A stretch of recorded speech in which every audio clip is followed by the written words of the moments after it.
په لوګر کې د همایون بادر په نوم د یو وطن په شخصي لګښت یو ښوونځي ته ودانۍ جوړه شوه.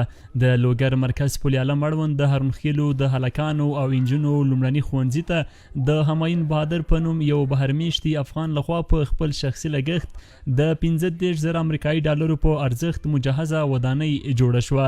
د لوګر د پوهنې ریاست رئیس د دغه کس د یاد اقدام ستاینه وکړه او دا کړنه یو لوی او نه هیریدونکی خدمت وباله. د افغان همایون بادر دا یو ملګری ده لکه خارج کې اوسېږي او د دغه ښوونځي په رابطه باندې کوم داسې دوست سره مخ شوی و، راغلی و، کتنه یې کړی و، د ښوونځي نه حالت یې څارلی و.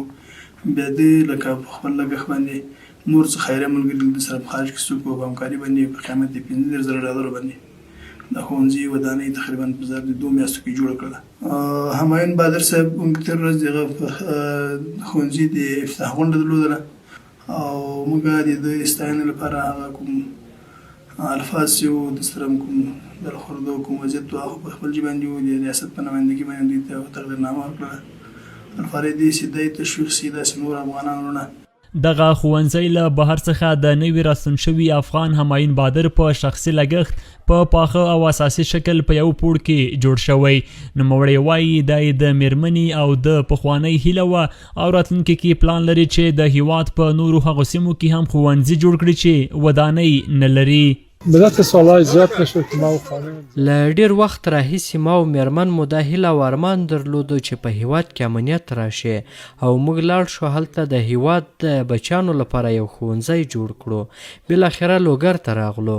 زموږ ځینو دوستانو راته دا ښوونځی وښوده چې دلته تعمیر نشته او په خیمو کې ماشومان زده کړې کوي. 3 میاشتې مخکې راغلو، وړی و، دا خیمې ډیرې ګرمې وې، حتی لویانو پکې طاقت نشو کولی. نو تاسې فکر وکړئ ماشومان به دلته څومره په تکلیف وو. بیا مې تصمیم ونیوه چې همدلته ښوونځی جوړ کړم. دا دی تاسو یې وینئ، شکر جوړ او آماده شو. زه په راتلونکي کې پلان لرم چې په ټول هیواد کې ښوونځي جوړ کړم او پاتې عمر مې په دې لاره کې تیر کړم. د میرا مصرف کړم. جوړه شوې ودانۍ په دفتري وسایلو سنباله یوه اداره، 8 درسي ټولګي، په لمریزه برېښنا سنبال، د پاکو اوبو څاه او نور اړین توکي لري چې په جوړېدو سره یې شاوخوا 600 زده کوونکو ته د زده کړو لازم ښوونیز چاپیریال برابر شوی دی. دغه اداره د 6 متره او 8 تدریسي وطاقونه دي او دغه حاجي صاحب دغه میز او د چوکۍ چې تاسو دلته وینئ دا حاجي صاحب راوړي.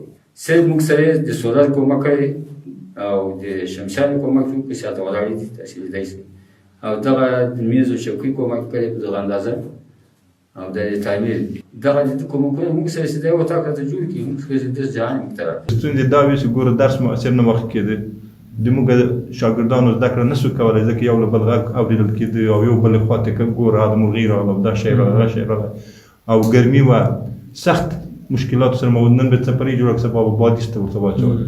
نو په دغه وجه موږ ډېر ماشومان ډېر تکلیف سره مخامخ وو. نو دغه اشد ضرورت درلوده. موږ اهالیو کې دا دومره وسه نه وه چې موږ خپل ورته جوړ کړی وای. نو دغه سړي موږ سره غټه امداد وکړه، غټه کومک یې وکړ. د هرمخیلو د هلکانو او انجونو د لومړني ښوونځي زده کوونکي خوښ دي چې دوی ته په اساسي توګه نوې ودانۍ جوړه او ګټې اخیستنې ته وسپارل شوه. دوی وایي له دې وړاندې په خیمو کې د زده کړو پر مهال له ګڼو ستونزو سره مخ وو.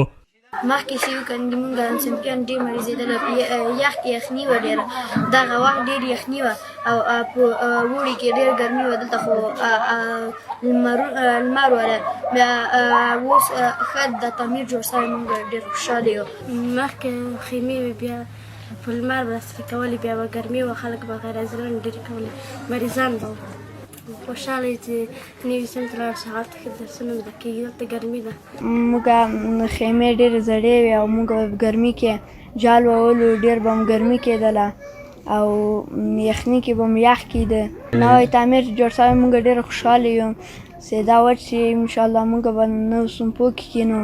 د هرمخیلو د هلکانو او انجونو لومړنی ښوونځی 12 کاله مخکې تاسیس شوی چې شته 450 زده کوونکو یې د تاسیس له پیله تر اوسه په خیمو کې زده کړې کولې او له ګڼو ستونزو سره لاس او ګریوان وو.